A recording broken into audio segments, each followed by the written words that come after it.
Hi guys, आप सबका स्वागत है आपके अपने चैनल पर। जैसे कि चैनल के नाम से पता चलता है, यहाँ पर हम 11th और 12th की केमिस्ट्री पढ़ेंगे। पैंडेमिक कंडीशन के चलते हुए 11th और 12th का सिलेबस 30% रिड्यूस कर दिया गया है।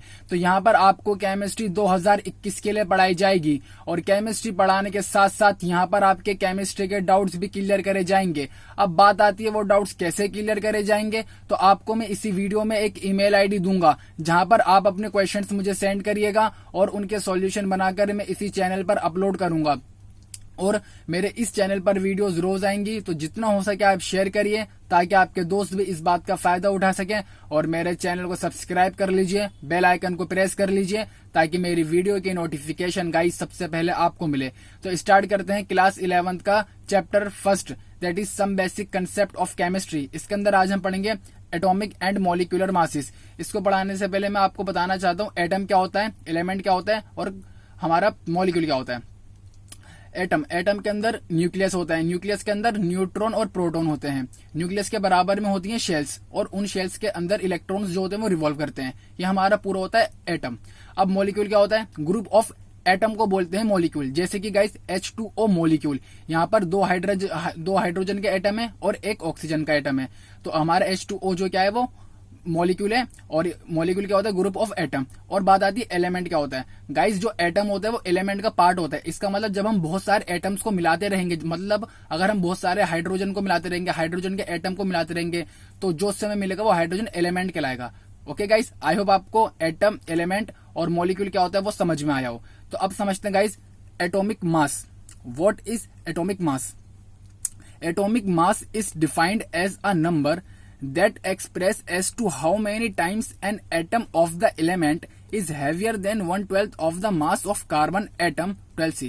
Guys, एटॉमिक मास वो होता है, एक ऐसा नंबर होता है एटॉमिक मास जो एक्सप्रेस करता है कि ये एटम जो है वो कितना ज्यादा भारी है 1/12 मास ऑफ कार्बन एटम के। गाइज मैं एक बार और समझाता हूँ एटॉमिक मास क्या होता है। एटॉमिक मास एक ऐसा नंबर होता है जो एक्सप्रेस करता है, जो बताता है कि ये एटम जो है वो कितना ज्यादा भारी है 1/12 मास ऑफ कार्बन के एटम से। तो उसको बोलते हैं एटॉमिक मास। और एटॉमिक मास का फॉर्मूला क्या होता है guys? Atomic mass is equals to mass of an atom upon 1/12 mass of a carbon atom 12C। I hope आपको गाइस यहां तक समझ में आया हो कि एटॉमिक मास क्या होता है और एटॉमिक मास का फॉर्मूला भी। अब आगे चलते हैं guys. The scale of relative masses of atom is termed as atomic mass unit scale AMU। Guys जहां पर हम एटम का मास निकालते हैं ना, जिस स्केल पर हम एटम का मास निकालते हैं, रिलेटिव मास, उस स्केल को बोलते हैं एटॉमिक मास यूनिट स्केल।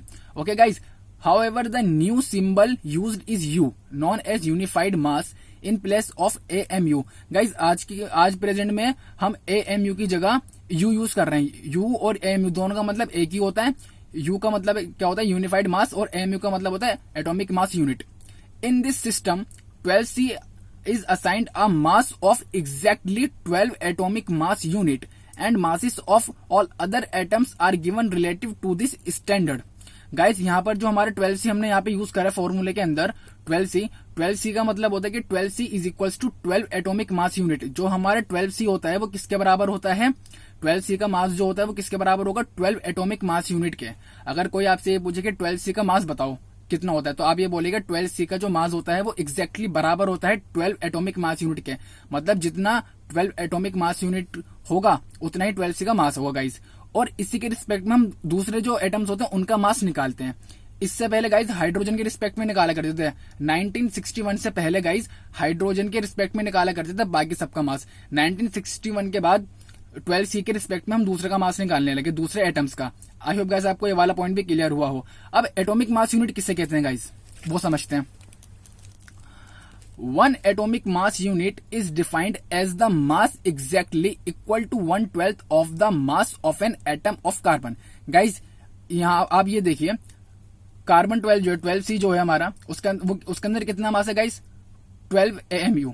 तो जब 12 कार्बन C के अंदर 12 AMU है तो 1 AMU के अंदर ये 12 नीचे चले जाएगा तो C12/12 हो जाएगा गाइज। तभी यहाँ पर लिखा हुआ है 1 atomic mass unit is defined as the mass exactly equal to 1/12 of the mass of an atom of carbon. मतलब गाइज 1 एटॉमिक मास यूनिट किसके बराबर होगा, जितना मास 1/12 मास ऑफ कार्बन का होगा उतना ही 1 एटॉमिक का मास होगा गाइज। ओके गाइज, आई होप आपको ये बात समझ में आई हो। मैं एक बार और क्लियर कर देता हूं। एटॉमिक मास यूनिट, जितना मास 1/12 of the mass of carbon का होगा, जितना मास 1/12 ऑफ मास ऑफ कार्बन का होगा उतना ही 1 एटॉमिक का मास होगा, जिसको बोलते हैं 1 एटॉमिक मास यूनिट।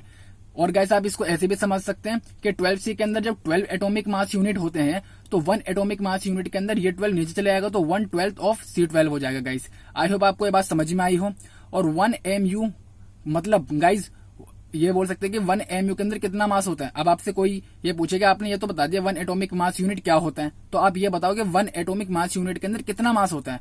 तो उसके अंदर मास होता है गाइस 1.66056 इंटू 10⁻⁻24 ग्राम। ओके गाइस, और अगर इसको हम थोड़ा शॉर्ट करके लिखे तो इसको हम ऐसे लिख सकते हैं 1.67 इंटू 10⁻⁻24 ग्राम। और इसको केजी में करेंगे तो गाइस हो जाएगा 1.67 into 10⁻⁻27 kg। I hope guys आपको ये सब समझ में आया हो। अब आगे चलते हैं। Since the atomic mass is the ratio of the masses so it has no units. Guys आपको मैंने अभी एटॉमिक मास का फॉर्मूला बताया था। Atomic mass is equals to mass of an atom upon 1/12 mass of the carbon 12 atom. तो guys देखिए ऊपर भी मास है नीचे भी मास है, तो जो दोनों की यूनिट आएगी वो कट जाएगी। तो इस हिसाब से गाइज हमारा एटॉमिक मास जो होता है वो यूनिट लेस होता है। एटॉमिक मास की कोई यूनिट नहीं होती। However we express it as AMU, पर हम उसको AMU में एक्सप्रेस करते हैं। एटॉमिक मास को कहने को एटॉमिक मास की कोई यूनिट नहीं है गाइज, वो यूनिट लेस है। क्यों? क्योंकि जो एटॉमिक मास का फॉर्मूला है उस अगर हम फॉर्मूला देखें मास of an atom upon 1/12 mass of carbon 12, मतलब आप देखिए दोनों अब डिनोमिनेटर और न्यूमिनेटर दोनों के अंदर मास है, तो जो इनकी यूनिट आएगी ग्राम ग्राम केजी जो भी होगी वो कट जाएगी। तो इस हिसाब से हमारा एटॉमिक मास यूनिट लेस हुआ, उसकी कोई यूनिट नहीं होती। बट जब भी हम एटॉमिक मास को रिप्रेजेंट करते हैं, एक्सप्रेस करते हैं, तो AMU में करते हैं। ऐसा क्यों करते हैं guys? Which only signifies that it is taken on atomic mass unit scale in which 1/12 carbon atom is fixed as 1U। Guys ऐसा हम इसलिए करते हैं ताकि हम ये बता सके कि जो हमने मास निकाला है ना वो एटॉमिक मास यूनिट स्केल से निकाला है, तभी हम AMU लगाते हैं। एटॉमिक मास की गाइज वैसे कोई यूनिट नहीं होती है, बट एटॉमिक मास को AMU में हम रिप्रेजेंट करते हैं। AMU में इसलिए हम रिप्रेजेंट करते हैं ताकि पता चल सके कि जो हमने इसका मास निकाला है वो एटॉमिक मास यूनिट स्केल से निकाला है, जहां पर 1/12 कार्बन एटम जो होगा वो 1U के बराबर होता है। ओके गाइज, आई होप आपको ये बात समझ में आई हो। अब आगे चलते हैं। Carbon 12 chosen as standard because in such case the masses of most of the elements are whole number और nearest to the whole number. Guys हमने कार्बन 12 को स्टैंडर्ड इसलिए चुना ताकि हम दूसरे एटम का मास निकालने के लिए हमने कार्बन 12 को स्टैंडर्ड इसलिए चुना क्योंकि जो मासेस होंगे ना मोस्ट ऑफ द एलिमेंट के वो होल नंबर आएंगे इसके रिस्पेक्ट में, तभी हमने कार्बन 12 को चुना गाइज। अब बात करते हैं जो हमारा मास of an atom of hydrogen, मतलब जो हाइड्रोजन का एटम होता है उसका कितना मास होता है, वो होता है 1.6736 इंटू 10⁻⁻24 ग्राम गाइज। दूस इन टर्म्स ऑफ AMU। अगर हम AMU के अंदर बात करें, यहां पर हमने मास देख लिया हाइड्रोजन के एटम का ग्राम में। अगर हम बात करें AMU में गाइज, तो mass of hydrogen atom in AMU is equals to 1.6736 into 10⁻⁻24 gram. जैसे गाइज मैंने आपको बताया था कि हमें किसी का भी एटॉमिक मास देखना हो, AMU के अंदर देख रहे तो एटॉमिक मास ही देखेंगे गाइज। तो atomic mass is equals to mass of an atom, वो कितना guys 1.6736 into 10⁻⁻24 upon 1/12 of mass of carbon 12।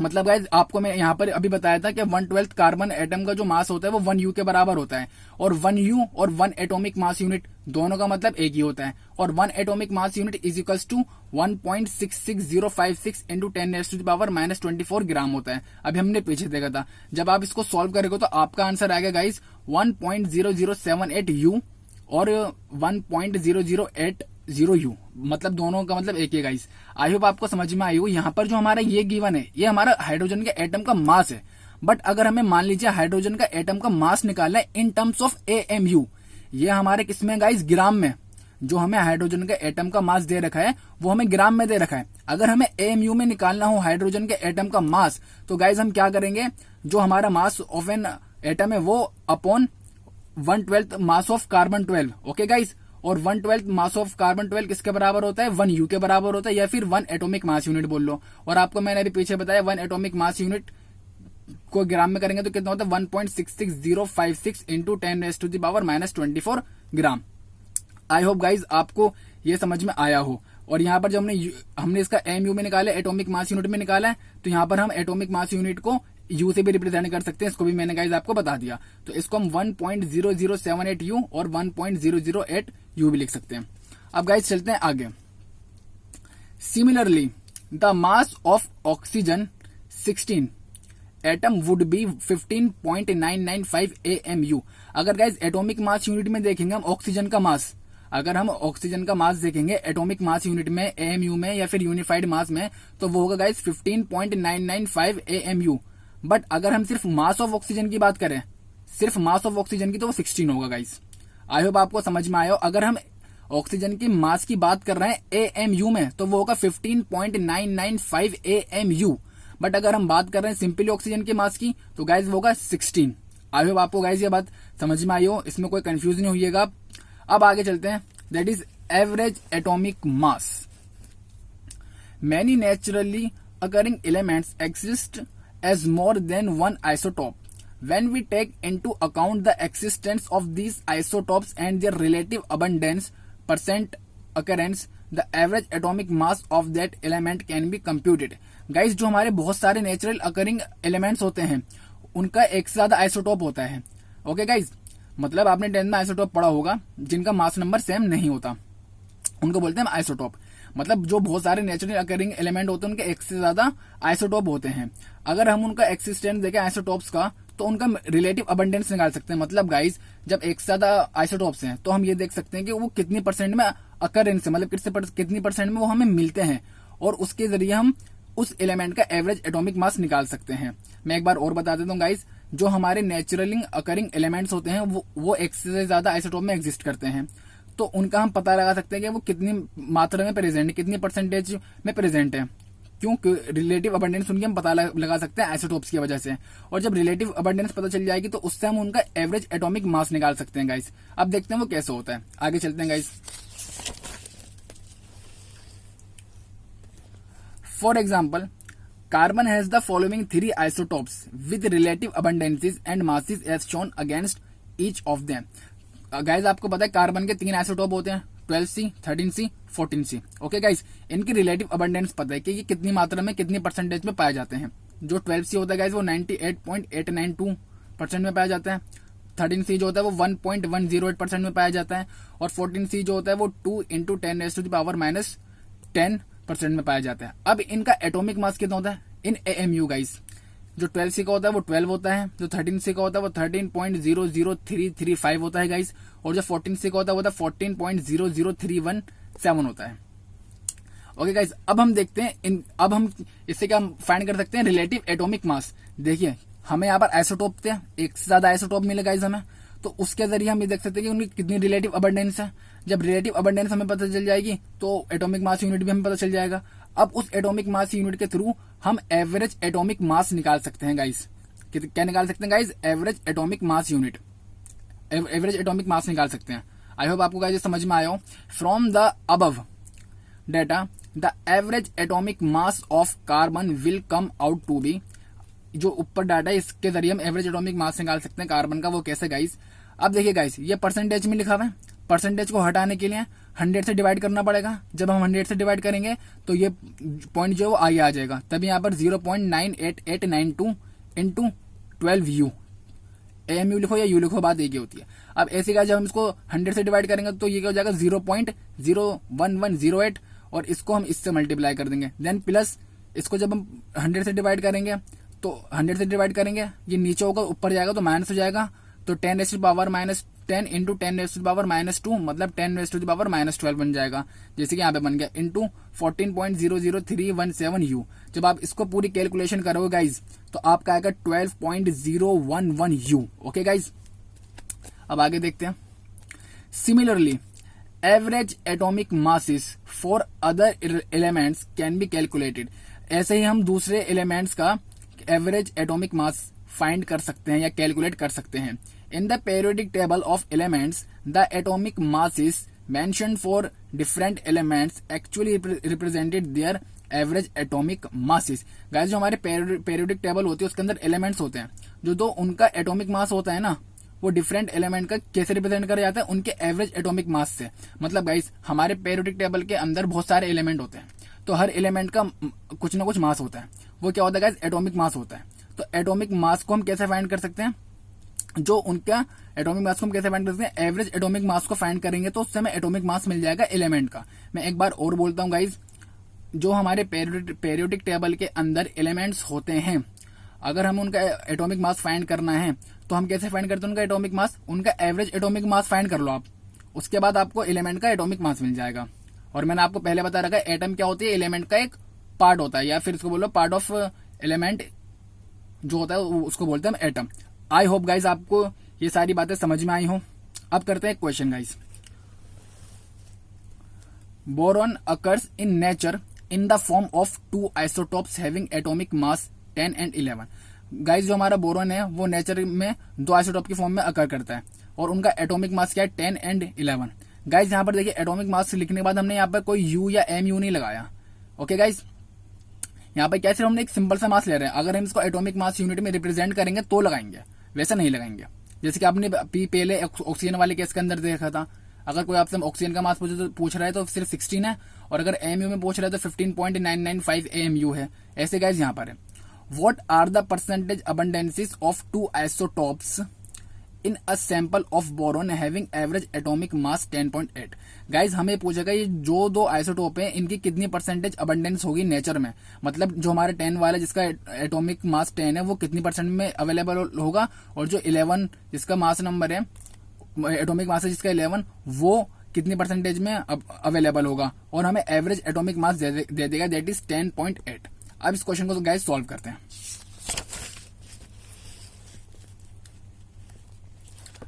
Late the percentage abundance of B10 isotope is equals to x। Guys हमने मान लिया जो B10 है, जो आइसोटोप है B10, वो उसकी जो परसेंटेज अबंडेंस वो x है। तो जो परसेंटेज अबंडेंस होगी 11B की आइसोटोप की वो 100 माइनस x होगी, क्योंकि टोटल परसेंट तो 100 होती है। अगर ये 10 भी हमारा x परसेंट अवेलेबल है तो 100 में से x जाएगा, जितना भी बचेगा वो हमारा 11 भी प्रेजेंट होगा आइसोटोप। ओके गाइज, तभी हमने यहाँ पर 100 माइनस x करा। अब इनका एवरेज एटॉमिक मास देखते हैं। अभी मैंने आपको पीछे एवरेज एटॉमिक मास निकालने सिखाया था, कार्बन का एग्जाम्पल लेके क्या करेंगे, इसकी कितनी परसेंट में प्रेजेंट है गाइज, ये x परसेंटेज को हटाने के लिए 100 से डिवाइड करेंगे, इंटू 10 एटॉमिक मास से मल्टीप्लाई कर देंगे, प्लस ऐसे यहाँ पर 11 इंटू 100 माइनस x अपॉन 100। आप इसको, और यहाँ पर एवरेज एटॉमिक मास हमारे क्या 10.8। जब आप इसको सॉल्व करोगे तो आपका x आएगा 20। इसका मतलब गाइस जो आपका परसेंटेज ऑफ बोरॉन है, जो हमारी परसेंटेज ऑफ बोरॉन जिसका एटॉमिक मास जो है वो 10 है, वो 20% अवेलेबल है, और जो 11 भी है वो 80% अवेलेबल है, क्योंकि 100 minus 20 is equals to 80। Guys I hope आपको ये भी समझ में आया हो। अब गाइस पढ़ते हैं आगे का, molecular mass. What is molecular mass? Molecular mass is the sum of atomic masses of the elements present in a molecule। Guys मैंने आपको पहले बताया था मॉलिक्यूल क्या होता है, एटम, ग्रुप ऑफ एटम को बोलते हैं मॉलिक्यूल। उन सारे एटम के मासेस के सम को बोलेंगे हम मॉलिक्यूलर मास। मैं एक बार और बोल रहा हूं, मॉलिक्यूल के अंदर गाइस एटम्स होते हैं, उन एटम्स का अपना मास होगा, उन मास के सम, उन सबके एटम के मास को जमा करके सम करके जो आएगा वो मॉलिक्यूलर मास कहलाएगा। Guys it is obtained by multiplying the atomic mass of each element by the number of its atoms and adding them together। guys इसको आप एग्जाम्पल के थ्रू समझेंगे तो और अच्छे तरीके से समझ में आएगा। देखिए फॉर एग्जाम्पल हम बात करते हैं मिथेन की। मिथेन हमारे क्या गाइस मॉलिक्यूलर है, इसका हम मॉलिक्यूलर मास फाइंड करना है मिथेन का CH4 is equals to guys carbon में कितना होता है, अभी हमने पहले निकाला था 12.011 U। ओके गाइस, प्लस यहाँ पर हाइड्रोजन कितने प्रेजेंट है गाइस 4, तो यहाँ पे आएगा 4 इंटू हाइड्रोजन में हमने भी एटॉमिक मास यूनिट निकाला था एटॉमिक मास क्या था गाइस वो 1.008 U। और आप जब इसको करोगे सॉल्व तो आपका आएगा 16.043 U। ओके गाइस, मतलब मॉलिक्यूलर मास जो होगा मीथेन का वो 16.043 U होगा। कार्बन का हमें गाइस पहले निकाल लिया था अभी हमने, और हाइड्रोजन के 4 से मल्टीप्लाई इसलिए करा क्योंकि 4 है एटम हाइड्रोजन के इस मॉलिक्यूल के अंदर, तभी हमने यहाँ पे 4 से मल्टीप्लाई करा। और एमयू में क्यों गाइस, क्योंकि जो एटम है वो हमने एटॉमिक मास यूनिट या फिर यूनिफाइड मास की स्केल पे निकाला, तभी हमने यू से रिप्रेजेंट करा है, तभी मॉलिक्यूलर मास भी हमारे यू में आ रहा है। ओके गाइस, अब आगे चलते हैं, एक क्वेश्चन करते हैं guys. Calculate molecular mass of glucose that is C6H12O6 molecule. इस मॉलिक्यूल का आपको मॉलिक्यूलर मास फाइंड करना है। अभी हमने देखा गाइस कैसे फाइंड करेंगे molecular mass of glucose C6H12O6, 6 into carbon का भी हमने एटॉमिक मास फाइंड करा था that is 12.011 U, plus hydrogen का कितना है गाइस 12 है हाइड्रोजन, तो 12 इंटू 1.008 U। ऑक्सीजन कितने प्रेजेंट है गाइस 6, और इसका भी हमने देखा था एमयू के अंदर 15.995 U था, तो हमने उसको 16 ले लिया अप्रोक्सीमेटली 16.00 U। अब इन सबको आप ऐड कर दीजिए, आपका फाइनल आंसर आएगा 180.162 U। Okay guys, I hope आपको ये बात समझ में आई हो। अब बात करते हैं what is formula mass. Formula mass क्या होता है? Ionic compounds do not contain discrete molecules as their constituents units. In these compounds, positive and negative ions are arranged in a three-dimensional structure. Thus, the formula of such compounds is used to calculate the formula mass instead of the molecular mass. Guys, कहीं पर हम molecular mass find करेंगे और कहीं पे formula mass। तो formula mass हम किस compound में find करते हैं guys? formula mass हम उन compound में find करेंगे जो ionic होते हैं। ionic मतलब वहां पर guys positive और negative ion होंगे, और जो positive और negative ion होंगे वो 3 dimensional में arrange होते हैं। अब उनको कैसे फाइंड करते हैं हम देखते हैं गाइस। उसका फॉर्मूला क्या होता है? Formula mass of an ionic compound. अगर हमें किसी भी आयोनिक कंपाउंड का फॉर्मूला मास फाइंड करना है तो क्या होगा? नंबर ऑफ कैटायंस, मतलब वहां पे जो कैटायन एनायन 2 होंगे। अब देख रहे हो कि कितने कैटायन प्रेजेंट है इनटू इट्स एटॉमिक मास, और उस एटम का कितना मास है, कितने कैटायन प्रेजेंट है इनटू उस कैटायन के एटम का कितना मास है, प्लस नंबर ऑफ एनायंस, कितने एनायंस प्रेजेंट है इनटू इट्स एटॉमिक मास, और जितने भी एनायंस प्रेजेंट है उन एटम का मास क्या है। ओके गाइस, उस एक एटम का मास क्या उससे मल्टीप्लाई कर देंगे। आई होप आपको समझ में आया हो। अब इसको हम करेंगे एक एग्जांपल के through guys. For example, formula mass of sodium chloride. Sodium chloride का फॉर्मूला मास बताइए। सोडियम क्लोराइड गैस क्या होता है? NaCl। ये हमारा आयोनिक कंपाउंड होता है। आयोनिक कंपाउंड है, तब इसका हम फॉर्मूला मास निकालेंगे। तो यहाँ पे क्या करेंगे guys? Atomic mass of sodium. Atomic mass of sodium guys क्या होता है? 23.0 U। और क्लोराइड है मतलब chlorine, atomic mass of chlorine 35.5 U। जब आप इसको करोगे सॉल्व तो आपका आएगा 58.5 U। Okay guys, I hope आपको ये बात समझ में आई हो कि जो कैटायन का मास होता है एटॉमिक मास, उसको मल्टीप्लाई करेंगे कितने कैटायन प्रेजेंट है, देन प्लस जो हमारे एनायन का एटॉमिक मास होता है वो मास, उसको मल्टीप्लाई करेंगे नंबर ऑफ एनायन से। उसके बाद हम प्लस कर देंगे, जो हमारा आंसर आएगा वो कहलाएगा हमारा formula mass of ionic compound. Okay guys, और जैसे मैंने आपसे कहा था कि मैं आपको एक ईमेल आईडी दूंगा जहां पर आप अपने क्वेश्चंस मुझे सेंड करिएगा गाइज। वो ईमेल आईडी है yasis7@gmail.com। ओके गाइज, यहाँ पर आप मुझे अपने डाउट्स सेंड कर सकते हो और उनका सॉल्यूशन बनाकर मैं इसी चैनल पर अपलोड करूंगा गाइज। ये मेरा आपसे वादा है, और आपके जो भी डाउट्स आप मुझसे कमेंट बॉक्स में भी पूछ सकते हैं। अब मिलते हैं नेक्स्ट वीडियो में, आप बने रहिए मेरे साथ गाइज। Thank you.